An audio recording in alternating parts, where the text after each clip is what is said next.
नमस्कार मित्रांनो, trip to Konkan या छोट्याशा व्हिडिओ ब्लॉगमध्ये आपलं सर्वांचं स्वागत आहे. अपार सौंदर्याने नटलेला आपला कोकण नेहमीच येवा कोकण आपलोच असा म्हणून आपल्या पाहुण्यांचे स्वागत करतो.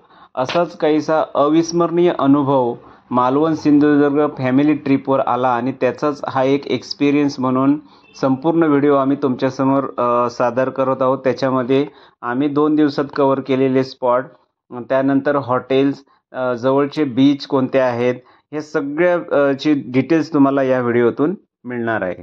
तर मित्रांनो, सर्वप्रथम तुम्ही जर कोकणात येत असाल तर तुम्ही मालवण, सिंधुदुर्ग आणि देवगड असा संपूर्ण जो ट्रिप करू शकता. आणि त्यामध्ये सर्वप्रथम तुम्हाला जवळचे रेल्वे स्टेशन म्हणजे कुडाळला सर्वप्रथम यावं लागेल.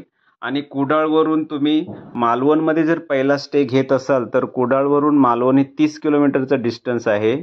आणि मालवणवरून जर वायरी, तारकर्ली किंवा इतर कोणत्याही हॉटेलमध्ये जर तुम्ही स्टे घेतला असेल तर तो 6 ते 8 किलोमीटरच्या डिस्टन्सवर तुम्हाला मिळू शकतो. मित्रांनो, 2 दिवसाच्या या फॅमिली ट्रिपमध्ये आम्ही कव्हर केलेले स्पॉट: पहिल्या दिवशी सिंधुदुर्ग, तारकर्ली, देवबाग, सोन्याचा गणपती, रॉक गार्डन आणि आंगणेवाडी टेम्पल. तसेच दुसऱ्या दिवशी विजयदुर्ग किल्ला, रामेश्वर मंदिर, पोखरबाव गणपती, आचरा बीच, कुणकेश्वर मंदिर, कुणकेश्वर बीच, देवगड विंडमिल आणि दाभोळचा गणपती असे स्पॉट आम्ही कव्हर केले होते.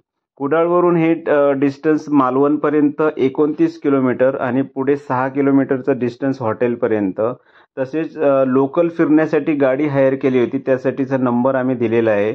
अगदी तुम्ही फॅमिली किंवा मित्रांसोबत जर फिरायला येत असाल तर सर्वप्रथम तुम्हाला चांगलं हॉटेल शोधावं लागतं.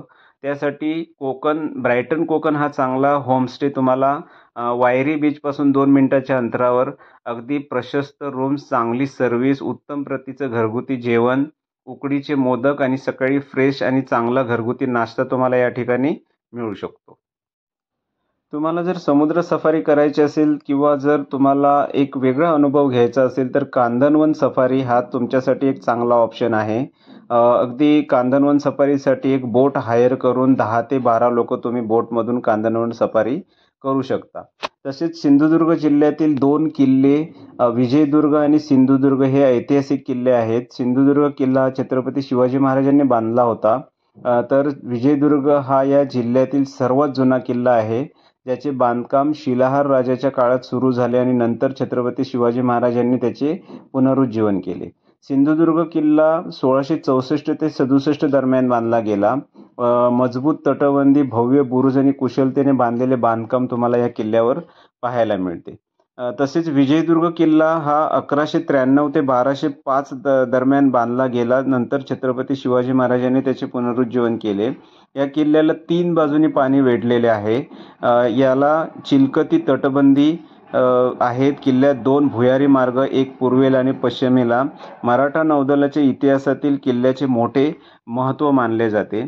तसेच देवगडला जाताना तुम्हाला हे एक विठ्ठल मंदिर, खाडीच्या किनाऱ्यावर वसलेले एक सुंदर असे विठ्ठल मंदिर आहे. तिथं जाण्यासाठी तुम्हाला तुमचा मोह आवरता येणार नाही. तसेच देवबाग बीच हा एक उत्तम ऑप्शन आहे. देवबाग बीच नंतर तुम्ही जेव्हा कुणकेश्वर मंदिराकडे जाता तेव्हा कुणकेश्वर मंदिराला लागूनच कुणकेश्वर बीच हा एक उत्तम पर्याय तुमच्यासाठी आहे.